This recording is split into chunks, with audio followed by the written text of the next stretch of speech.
and welcome to FI for Kids, a podcast about guiding your kids in the path to financial independence and extraordinary lives. I'm your host, Dominic DeLaquil. Our guest today is Cameron Zabko. Cameron is a certified financial planner, the founder of West Hollow Wealth Management, and the co-author of Where's the Key to the Safe? How to Avoid Probate Pitfalls and Maximize Family Finances. We're going to talk today about the intersection of family finances and estate planning. So welcome, Cameron, and thanks for coming on the show. Thanks for having me. I'm excited. So before we get into the book and kind of that intersection between financial planning and estate planning, let's just talk about what you learned about money when you were growing up.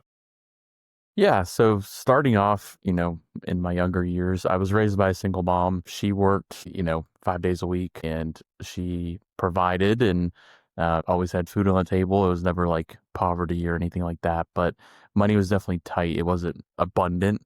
I knew that I couldn't have everything I wanted, and I knew she worked very hard to provide. That was kind of like my intro to finances. And then kind of growing up, seeing some of my family members, they struggled with finances, and it continued to this day. I still have those people in my family that they seem to always make terrible money decisions. And luckily for me, I had an uncle, John, and he was a financial planner. And he started his practice in like 1999, and he kind of split off of the industry. Used to be a lot of life insurance sales, annuity sales, and then, they would provide some financial guidance or maybe some retirement projections if you bought a product from them. And he kind of saw this niche of people wanting financial planning without having to buy a life insurance policy. And so he started his business on that ground, and it kind of took off from there. And so he was kind of a pioneer in that space, and I learned a lot from him growing up on the money side. He was very successful, but he was also very cheap, right? He didn't like to spend his money. And so that was kind of two conflicting ideas that I saw. And growing up in just my family's relationship with money is, you have some people that don't have any money but spend a lot of money, like they have it. And then some people that have a lot of money but don't spend it to the point where it can be frustrating sometimes. And I've tried to kind of walk that line in my life of how do you practice this kind of abundance lifestyle without wasting your money. Yeah. And spending on stuff that's important to you and not just frivolous spending, like keeping up with the Joneses, that sort of thing. Yeah, and I say that all the time on this show, but that's so important. And that's so much a core element of the financial independent retire early world, right? Which is you've got to know what it is that's important to you, and you should spend money on those things. It shouldn't be living this life of deprivation just to have a bunch of money for someday in the future. And we'll talk about that in a second, because that's very relevant to your uncle and the whole genesis behind this book in some ways. But, but also, so you have to know what's important to you so you can spend money on things that matter, but then also know, what, these other things don't matter, so that it's not so hard to not spend money on those, so that then you can have financial stability and have enough money to do the things you really want to do without always feeling that stress and anxiety of never having enough money. Because that's an awful place to be, right? When you got money coming in, but it's all just going out the door, because then you never really feel stable or safe. Yeah. And then it also, you miss out on a lot of opportunities that potentially could have put you ahead, but you didn't have the money at the time, and you couldn't, make those decisions or invest in those things or pay off debt. And you're always, chasing or, running from the debt man at that point and paying off cards, paying off the minimums, and you just get stuck in this terrible cycle. Yeah. No, that's a great point, right? Because opportunities come up, and if you've got some financial stability and some money set aside, then you can, hey, that seems like a great thing. You can invest in those things, which can really then help get you ahead. And right, it builds on itself in a good way versus what you were saying, which is, you're just always scrambling to somehow piece it together. And that's very stressful and not a good way to live. On the other hand, your uncle, who was very successful, died at a young age, right? How old was he when he passed? He was 51 or 52. So he passed away in 2021. And unfortunately, in my line of work, I've seen that more than a handful of times of clients that pass away relatively quickly after retiring. And it's always very sad because they never got to really take the time to enjoy the assets that they accumulated. Yeah, yeah. Right, which again is that's tragic, right? Yeah. So looking for that sort of balance, sort of sweet spot in between somewhere as we all go through life. So that's good. I'm glad you brought that up early on. So then let's talk about the book. And the title again is Where's the Key to the Safe? How to Avoid Probate Pitfalls and Maximize Family Finances. And you co-authored that with your aunt, right? So your uncle's wife, Pam. Correct. And so tell us about the genesis of the book and kind of what her experience was like after he died at a young age, and then how that led the two of you to write the book. Yeah, so I was working for my uncle at the time. I was one of his paraplanners, financial planning people. And he had a team of 3 advisors. I think we had like 7 or 8 people on the staff. We had attorneys that we outsourced work to that we worked with very closely. He had his own CPA that we worked with very closely. And they were all kind of woven into the business. And it's like the old saying, like the cobbler's kid has no shoes, right? Everyone just assumes that he knows what he's like doing and has everything set up properly. And especially coming right from it as a family member and being there as he deteriorated, because he had glioblastoma, which is a really aggressive brain cancer. And so he lived for about 3 years with the disease, which is a long time. Usually people that get diagnosed with glio, they pass away like 6 months to a year in, but he was able to stay really healthy, and he was very healthy beforehand too, so that helped. And so from the family member side, we just saw this decline happening, and it was always this awkward kind of elephant in the room of like making sure that no one wanted to ask the questions like, is this set up, is that set up, because that kind of seems like you're giving up the hope that he's going to make it. And so I think it's easier as an outsider to come in and ask those questions than it is for someone that's closer to the family to do so, because like I said, it just seems like you're giving up hope. So, we all kind of just assumed, and we had like bits and pieces of the estate plan mapped out, and we knew like, this is taken care of, this is taken care of, but we never did like a comprehensive sit down of like what's going to happen when he passes away, because I think a lot of that's like you deny what's happening. Sure, sure. And Well, you're in the midst of this whole big yeah, other emotional thing also, right? exactly. Like Exactly. it just takes a lot of mental and emotional energy when you're dealing with something like that. So, Yeah. And so I think a lot of people just assumed that, the other guy was taking care of that or the other girl was taking care of that. And yeah, yeah. when he finally passed away, we quickly realized there was a lot of stuff that we did not have sorted out properly, and that we were like, why didn't we do this when he was alive? Because, we needed his signature on stuff. You obviously can't get that, and you can't update anything at the time after someone passes away on when it comes to estate planning or beneficiaries or anything like that. And so we sat around scratching our heads like, how is there's this many people, like professionals working on this case, and everyone missed this? And it was mainly because, he was the business owner. So none of the employees wanted to get into his personal life, and then me as the family member, I was already floating that line between, working there and being his nephew and trying to keep the business together. Because there's, after he passed away, we still have clients. The clients are freaking out because the business was his business. It was named after him. They're like, what's happening? What's going to happen with the business? Sure. And so after about a year of working through his estate plan, Pam was like, I'm really fortunate in that I have the resources and the team that helped me through this. What happens to that person where their spouse leaves for work in the morning, they get in a car accident and never come home? What Yeah. happens in that situation, or a heart attack, or like any kind of abrupt sudden death, and they don't have the resources or the team that we had? What happens with their estate plan? And so we started just kind of documenting, like brain dumping, like what was the stuff that went bad for us. Mm-hmm. And we started listing all that out. And then Pam kind of coaxed me into writing the book, because I didn't really have no aspiration to write a book. And she was like, this is super important, and I think I have a really good story, but I need the professional side to, hit home with people about why this is important. Yeah, sure. then the brainstorming turned into, if we were to write a book, what would the topics be? What would the chapters be? And then it kind of evolved from there. From an estate planning book, we realized that if it was someone like Pam, who my uncle did all the finances, he did all the taxes, he, had the relationship with the attorney, the insurance people, everything. Pam was, she didn't want to be involved with that. And we quickly realized for someone like her, if they picked up a book about estate planning, a lot of this just wouldn't make sense to them anyways. And so that's how the whole like personal finance aspect got woven in. And I wanted to make sure that people had a base knowledge of stuff they should be familiar with in running their household finances, and how that impacts an estate plan and how a death may impact those household finances if it's not tied up properly.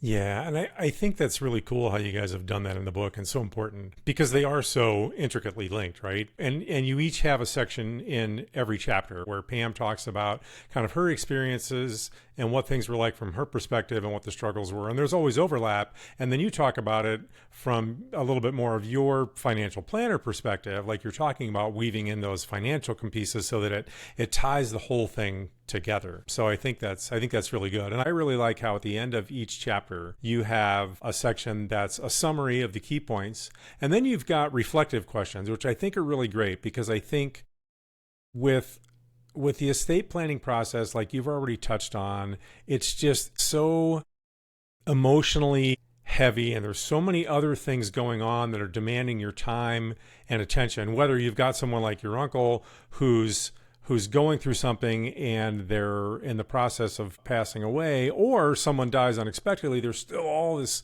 practical stuff you have to deal with. And so having these reflective questions as you're trying to plan that before, I think is really great. And then you've got some homework items, which is not a lot. I mean, it's 3 or 4 items per chapter. So sort of after you've done some of the thinking, practical things are like, okay, we need to work on these steps, which I think is a very, I think it's a great structure that you guys put in those chapters because it gives you, again, like I said, those things to think about. Oh yeah, we hadn't thought about that, or how do we want to do that, or what do we want that to look like, and then the steps that take to move people in that direction. So what led you to that idea to sort of structure that at the end of each chapter like that?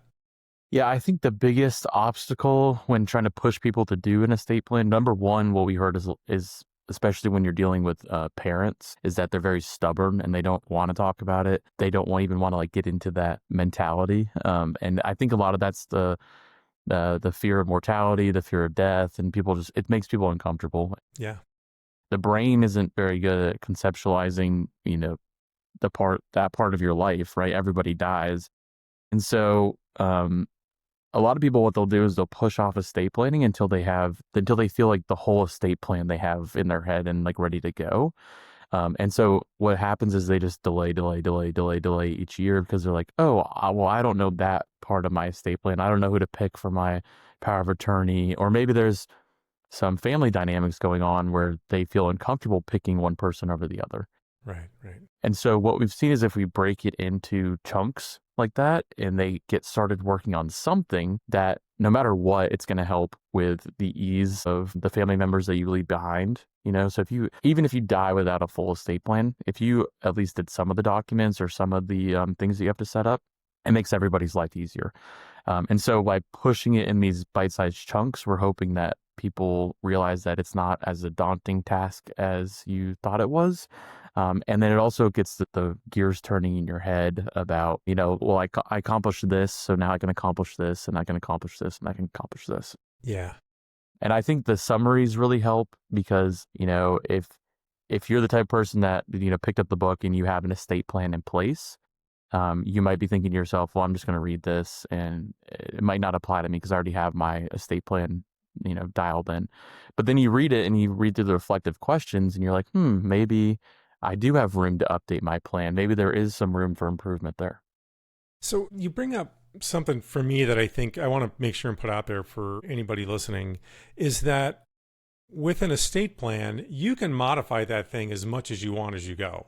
So you brought up this idea of like, well, people put it off till they have the whole thing kind of maybe mapped out in their head, and then they want to go and sort of, have an attorney help them sort of put it all down.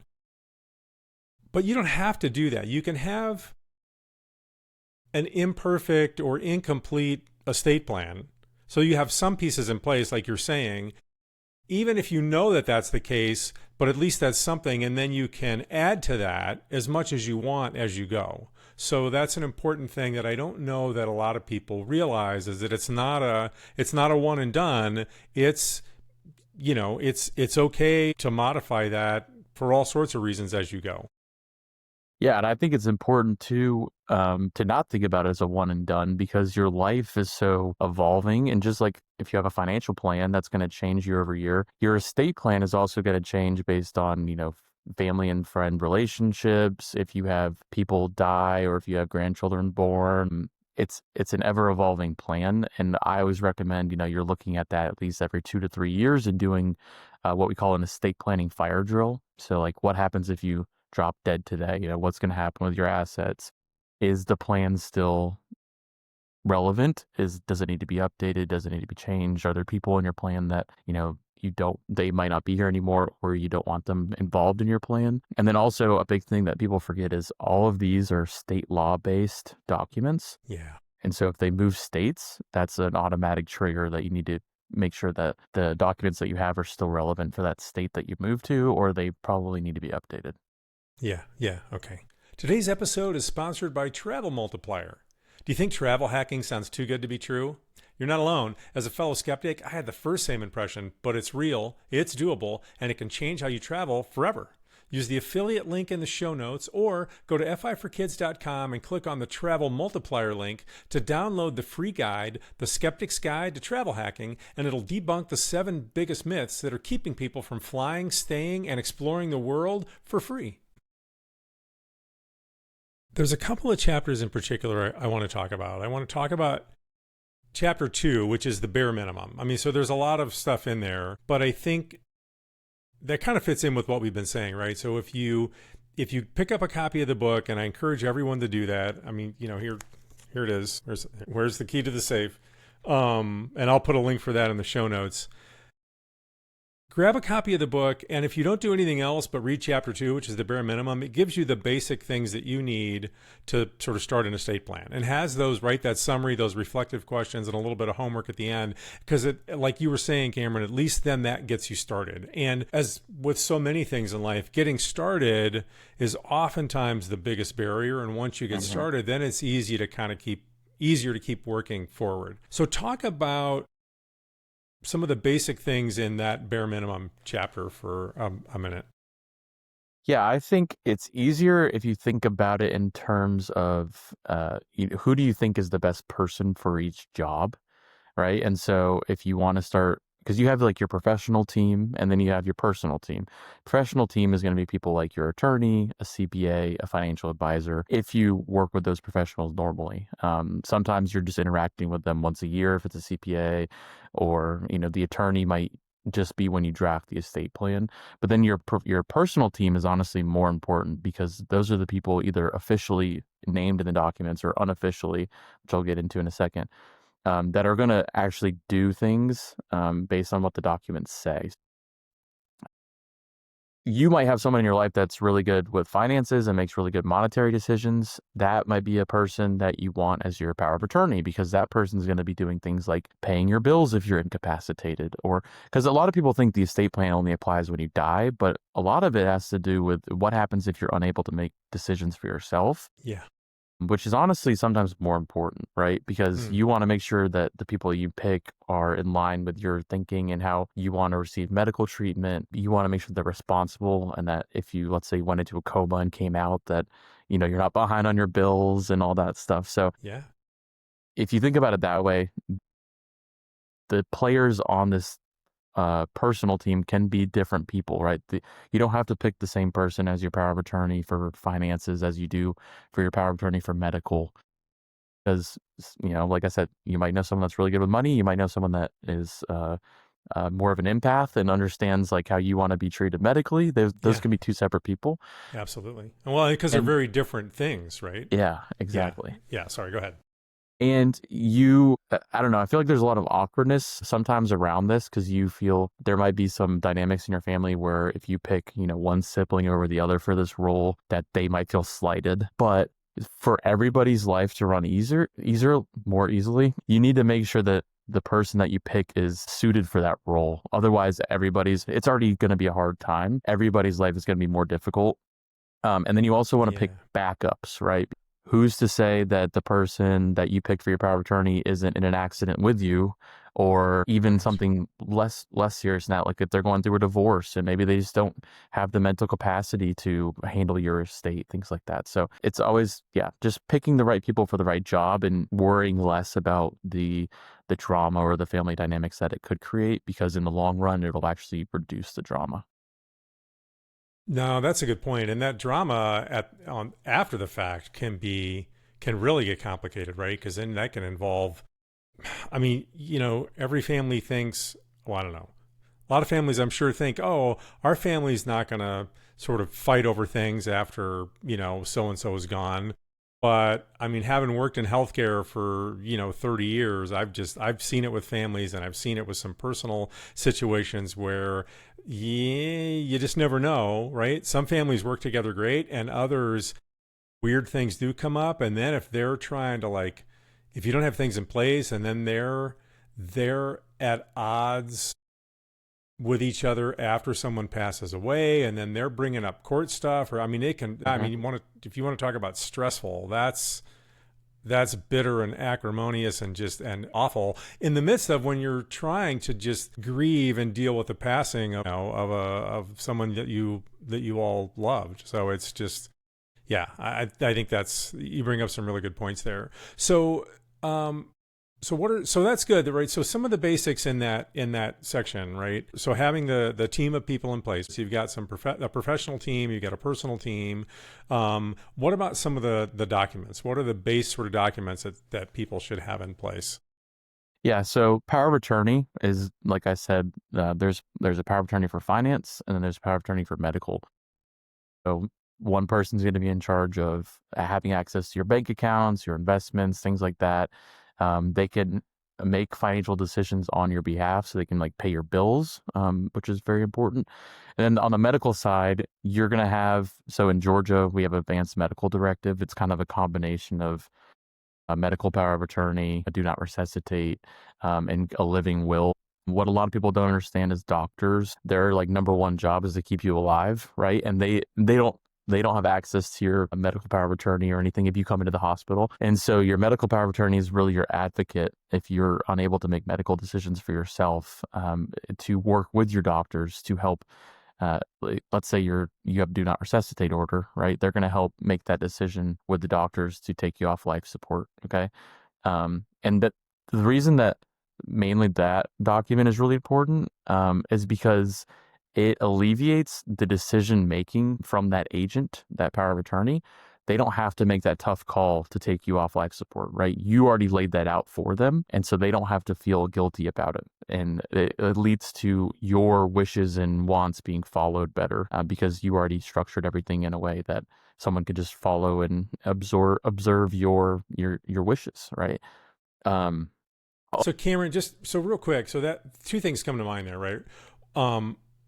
One is just so that everybody understands. So the power of attorneys, their ability to make decisions with either your money or your healthcare doesn't come into effect unless you are somehow incapacitated and unable to make those decisions for yourself. So it's not like they can take over and start making decisions while you're still able to do that.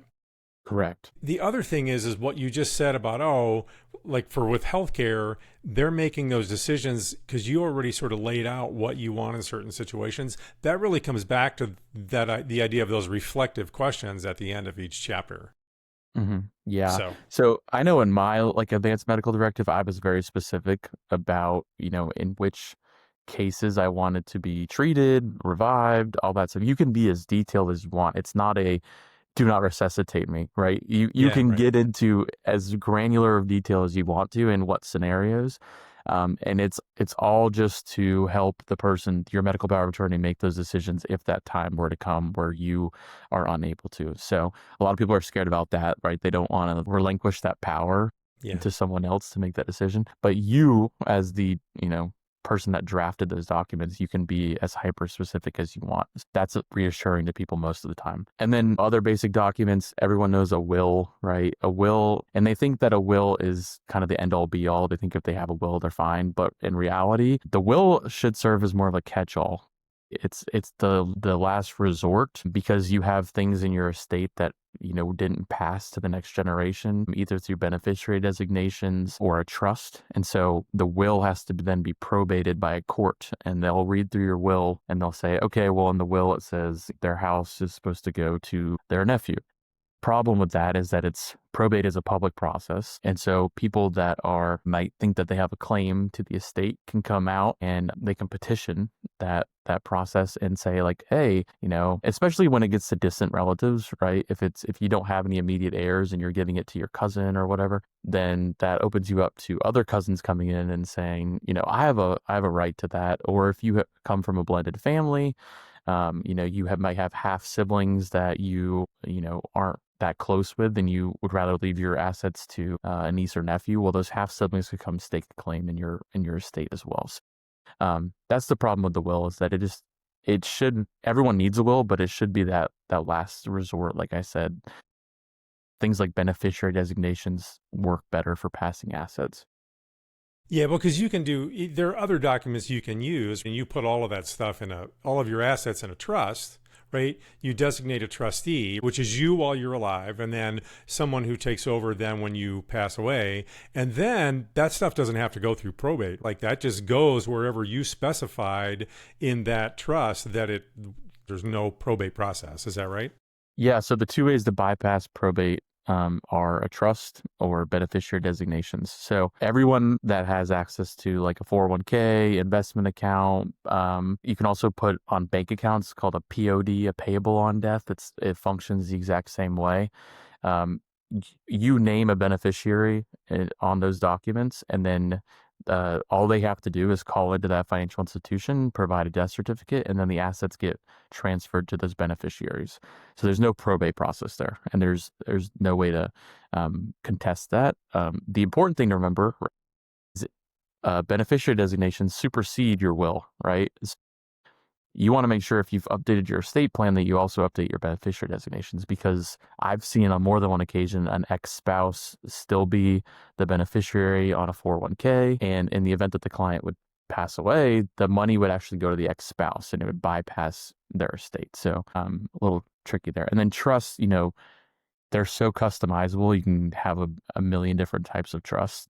There's revocable, irrevocable, which is you can change them or not change them while you're still alive. And yeah, it's a much more complicated estate planning tool, but they are very useful for most people. The thing that I, caution people with the trust is that if you go to an attorney, a lot of the times they'll recommend a trust, and the client will draft the trust, they'll have a trust, and then they don't know what it's used for or what it does. And so they won't fund it properly. Or it doesn't necessarily align with their true estate planning goals. And so just being really, cautious about, if you do have a trust, make sure that you're using it properly and you're fluent, right? And how that trust is being used in your estate plan. And you could, maybe not perfectly, but you would be able to explain that to a random person. I have this trust because it does X, Y, Z, and this is how it works. So that's just one thing to be cautious of, is that, most people go to an attorney, they'll give them a trust because honestly, trusts are more expensive than just your basic documents. And it's not always like nefarious like that, right? They know it's a good tool, but no one ever educates the client on how to use it properly. That's an interesting point, and I haven't heard anyone say that before. So what I take from that is the attorney's going to help you sort of set up that trust if that's the route you want to go. And they're going to make sure that all of the legal particulars are done properly, right? So that, if it is challenged somehow, it holds up because all the I's are dotted and T's are crossed.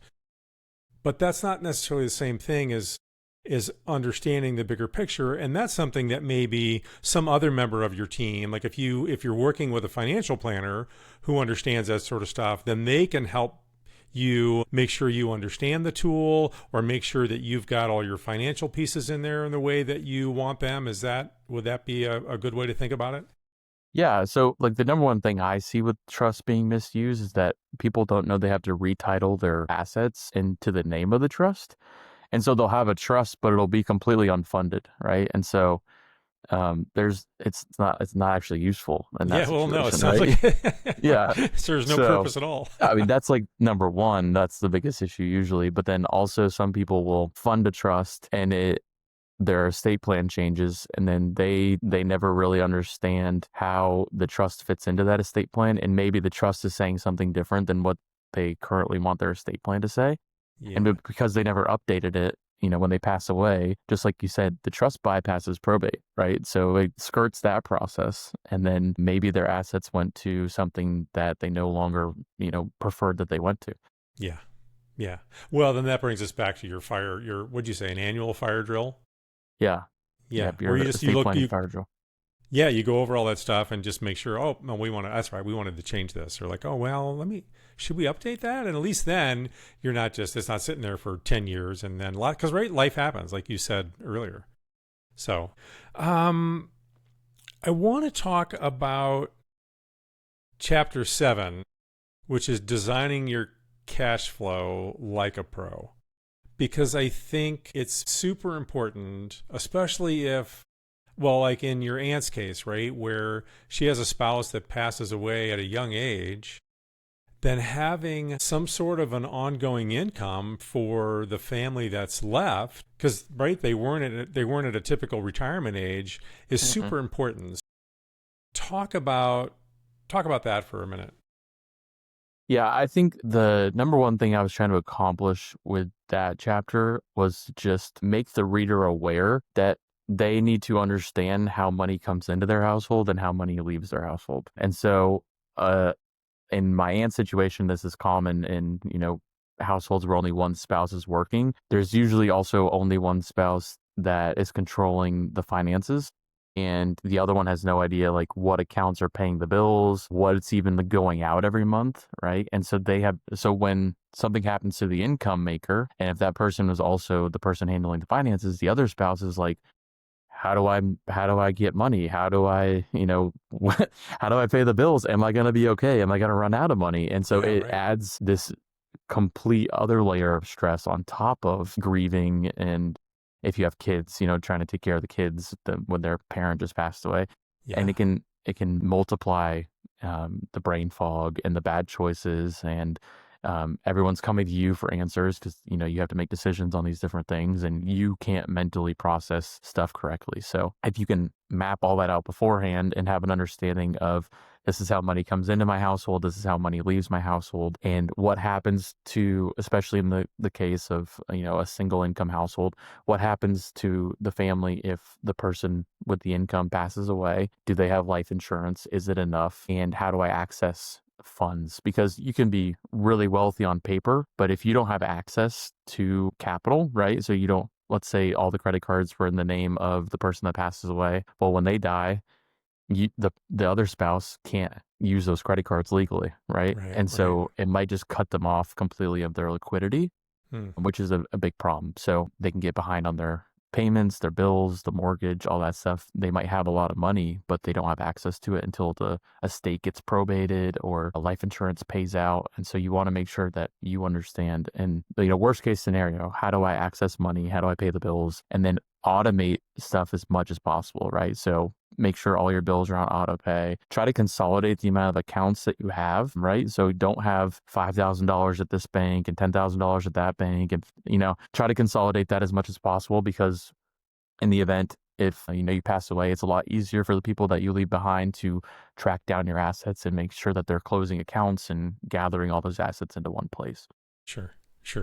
You had another point in there too that I think is an interesting way to look at things. And this is applicable not just for estate planning, but for anybody, which was not so much the idea of having a budget, but having an expense report, right? So knowing what you're spending and then making sure, I think the way you put it is having a home for every dollar. Mm-hmm. And I think whether you're looking at how is someone going to sort of manage the money after after one person dies, or if you're just trying to teach your kids and you want them to have a pathway towards financial independence, I think the same thing applies. And it's because you've got to know what's going on with your money, so then you know how to make those choices we talked about early in the show about, well, where am I spending my money, and am I spending it in a way that makes sense and that I'm getting something from, or is it just sort of getting frittered out the door, and I need to rein that in so I can invest it and do something more useful with it. So that idea of, knowing what you're spending and then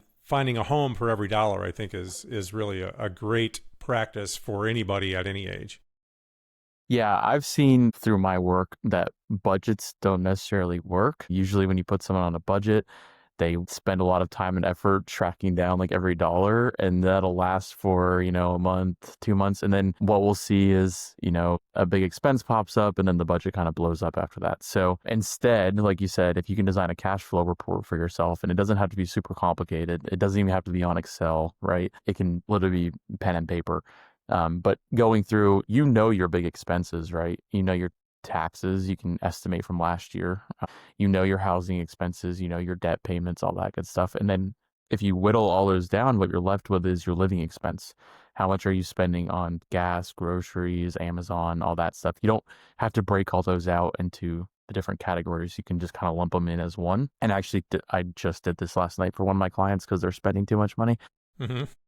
And so what I narrowed it down to is they had 3 categories that they could control. And, number 1 was their vacation expense. They spend a lot on vacations. Number 2, they're providing monetary support for their adult children, which I don't necessarily think is appropriate anymore, but I can't tell them that. And then number 3 is their living expense, and they're spending so much money every month on like they have nothing that they can point to tell me like, oh, I spent a lot of money on that, which tells me that it's frivolous. Yep, there's right. nothing that's important. So if you give them the ABC option of, this is where you could reduce spending, they don't want to reduce their vacation budget. So I know it's not going to be that, and they're not going to reduce their support for their kids. So that, it leads them down the path of, oh, we need to reduce our monthly expenses. And so that usually works better for people to rein in their expenses and realize that they're spending a lot of money on things that aren't that important, and they would rather divert those assets to vacations or helping the kids or what is important to them. Yeah. Yeah. And the thing that I will say, because I've been doing this for several years now, and once you kind of get your things set up, and I'll spend some time usually towards the end or the beginning of each year, kind of redoing some things or tweaking some categories. But then throughout the year, and I do my best to stay up on it every week. Sometimes I'll get a week or two behind. But even then, it doesn't take that long to stay caught up. But if I'm stay up on it weekly, I just do it usually on Saturday or Sunday morning, right? And it takes me 10 or 15 minutes. And then I know, oh, okay, nope, I'm kind of in line, or like, oh, okay, we're spending more on sort of stuff around the house, home improvement stuff this month. Like, okay, that's all right, because we wanted to do those things, so that's fine. But here's how it's affecting things. We're like, oh my gosh, you know what? We spent a lot eating out, so far this month. Like, maybe we need to like kind of cut that back, because that wasn't our plan. And so, we can, all right, we'll tighten that up a little bit. But it lets you see right away. It also lets you, right, because so much of what we spend these days is through a credit card.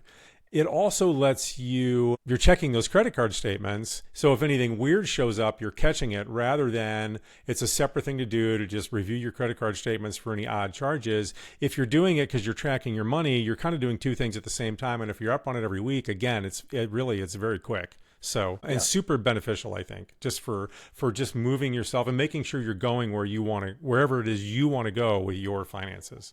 Yeah, and if you're using a credit card, so like most people are, for their living expenses, is what I call them, your everyday expenses, you're putting that on a credit card. So if you're able to just track that on one credit card, then it'll give you a breakout, very easily of what you're spending your money on. And then from there, you can make the tweaks that you want to make. It's not, I'm going to stop going to Starbucks. It's because yes, probably that saves you some money, but there's bigger expenses that are happening behind the scenes that if you're just aware of them, you can modify your behavior and divert that money to something more important to you. Yeah, right. Yep. Yeah, exactly. So let's talk about your advice for kids, or for parents with kids, right? What you, as a financial planner, what you recommend that habits that parents can start teaching their kids, when they're still at home to set them up for better success when they become adults? Yeah, and we talked about a little bit of this, before is the biggest kind of plan changer, life changer that I see with my younger clients that are my age is people that have, and even older clients that come in that are pre-retired. If you can get into the habit of systematic savings, it will set you up so much better than the person that tries to save their excess every month.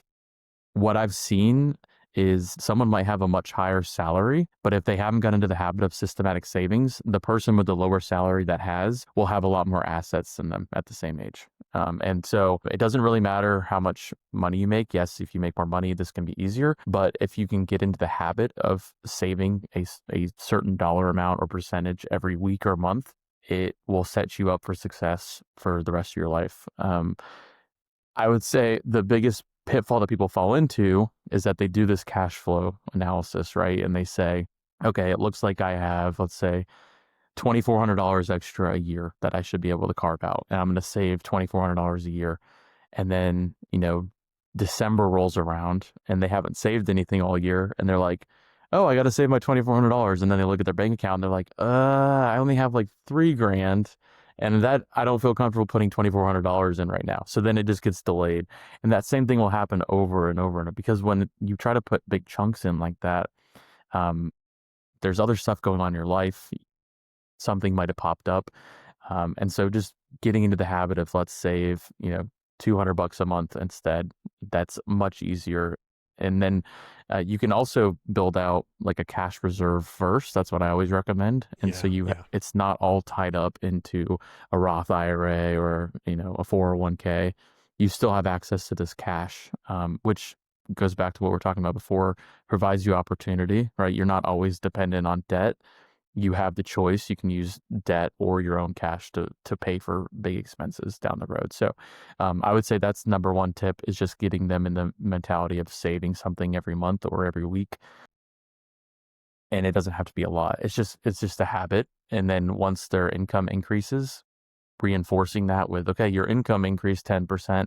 You should also increase your savings 10% to match that.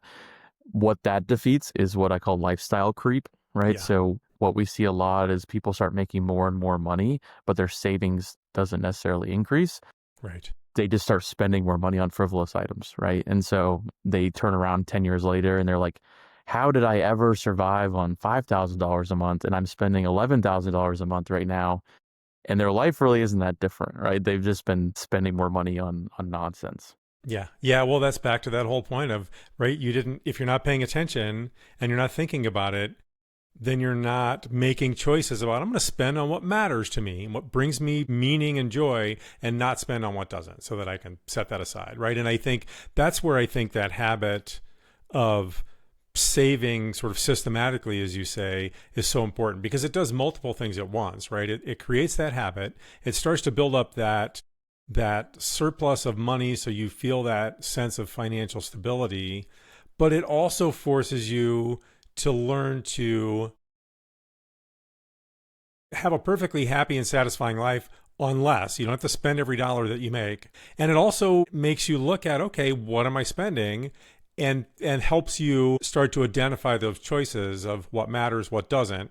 So I won't spend on that, or I'll spend less on that, so that I have more to make sure I have enough to contribute to the savings. Because really what I want to do with that is invest it and then make it work for me, on and on, all that sort of stuff. So I think really great advice.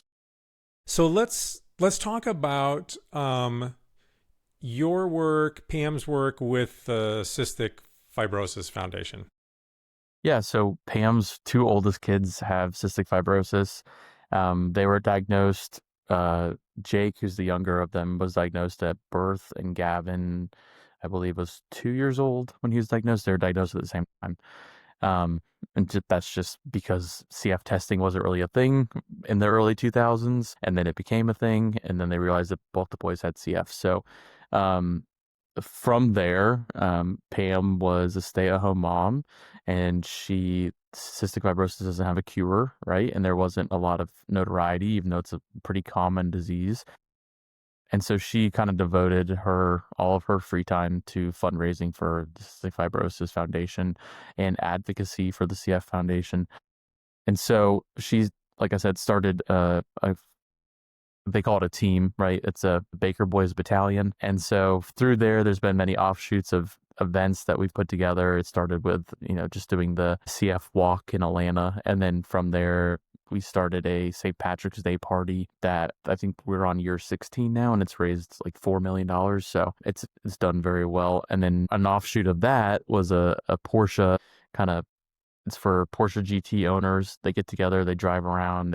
And then they have like a gala. And so it has all these different offshoots of it. So right now I'm part of the young professionals group, the CF Foundation in Atlanta. And so we help, just introduce people to the disease and get them familiar with it and hopefully spark fundraising in them. I also do advocacy with them. So it's called March on the Hill. So we'll go meet with our senators and congresspeople in the Capitol and advocate for whatever law they're trying to pass that would benefit the CF population. CF's come a long way, which is really exciting. So when my cousins were born, the median life expectancy was about 50. And now is someone born with CF today will live a normal life expectancy. So Wow. Big difference there. There's a pretty wonderful drug that came out a couple years ago called Trikafta that was a combination of different drugs that they were taking, and it's really improved their health in like leaps and bounds. So they're doing very well, but there's still a lot of work with the CF population because now the CF population's aging, and so there's different consequences that we're seeing in later stage CF. CF related diabetes is a big one because CF affects the pancreas. And so they're unable to process insulin. There's fertility issues. And then as they age into, 60s and 70s, it's kind of uncharted territory. So there's always new developments in what they're seeing in the population. And then they're still looking for that cure, right? They still don't have a way to give someone a drug or a shot and then they no longer have CF because CF's a very weird disease and has a lot of mutations. And the problem now is that they can fix the cells that cause CF, but they can't get them to replicate. So even if they, that one point in time cure you of CF, the next day when your cells, replicate, you're going to have CF again. And so they're trying to bridge that gap of, they have a temporary cure now and they're trying to make it a permanent cure. So hopefully that's coming soon. And then from there, it's all about care, right? So people that were born with CF, they're still going to have health issues, even if they have a cure because they had the disease for X amount of years. And so it'll be about providing care for them at that point. Yeah. Yeah. I didn't realize, that's something that as a physical therapist, is something that you learn about in PT school. And I didn't realize, and that's been a ways back. So I didn't realize they had made such progress with controlling the disease better and increasing the longevity. So that's really great news. I didn't know that. So that's very cool. Yeah, it used to be strictly a childhood disease, right? So people would pass away by like 11, 12 years old. Right. And then it started with, actual physical treatments. So like they wear a vest that shakes the mucus out of their lungs and that prolonged the life expectancy. And then drugs came along that helped, the cells clear the mucus. That's the main thing with CF is the cells inside your lungs are unable to clear the mucus. And so eventually you just end up suffocating because your lungs fill up with mucus. Yeah, this really sticky, awful mucus. Like it's awful, right? I remember learning about it, and that's what I remember. Like if someone made it into their early 20s with CF, they'd lived a long time. Yeah. Yeah. And then they're amazing. sick a lot because their body's trying to fight off the disease. And like I said, it is a weird disease. There's lots of mutations. And so some people are asymptomatic and they don't learn that they have disease until they're an adult and they're trying to have children and they can't because there's fertility issues. Other people are really sick right off the bat and, need lung transplants, and it kind of runs the whole spectrum of what body parts it affects and the severity of the disease. But yeah, the lungs is the number one, and then the GI tract is number two usually. So issues with the pancreas and the GI tract. So if people want to contribute in some way, where should they go? Yeah, so we, like I said, we have multiple events. Shamrockin' for a Cure is our big event, and I can give you that link. And then also, if you just want to check out the CF Foundation's website, that'll provide information on volunteer opportunities, how to get involved. There's lots of local chapters across the country that host their own events. So if you're not local to the Atlanta area, I'm sure there's something closer to you, whether it's a walk or a fun event like a St. Patrick's Day party. Yeah. Okay. All right. I'll put links for that stuff in the show notes, and I'll put a link for the book in the show notes. Like I said, what about you? If anyone wants to get a hold of you or reach out in some way, where can they find you? Yep, so they can find me on LinkedIn, linkedin.com/czabko, or my website is West Hollow Wealth. Okay. I'll put those links in the show notes too. I don't know, anything else you wanted to add, Cameron? Any final thoughts? No, I think this is an awesome, format, and I think it's really important. The earlier, like I said, you can start kids down this track of systematic savings and thinking about the future and developing those habits, it really sets them apart from their peers. And, in their 20s and 30s, they're really accumulating assets that their peers are not. Yeah. And then when it comes to estate planning, as the parent, it's really important that you get this stuff done for your children, because if something were to happen to you, it can really leave them in a bad position if it's not buttoned up properly. Yeah. Okay. Great. Thank you so much, Cameron, for coming on. Thanks for the work you're doing with the CF Foundation. Thanks for the book. So thanks all around. Yeah. Thank you so much. I had a great time. Thank you for listening to this episode of the FI for Kids podcast. Please support the show by hitting subscribe and receive new episodes every Thursday. The intro and exit music this episode are courtesy of Douglas Cameron. As always, you can find links to the FI for Kids music in the show notes. Thanks again, and we'll talk next week.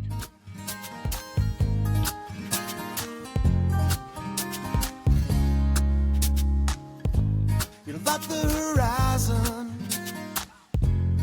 I can't reach you, you're so far away. And if I run to the place I want you to stay, you'd be gone. I'd be left wondering why you moved on, and why you never said goodbye. I can't wait any longer. I see the writing on the wall. It's time for us to say, tomorrow we are yesterday. Tomorrow we are yesterday.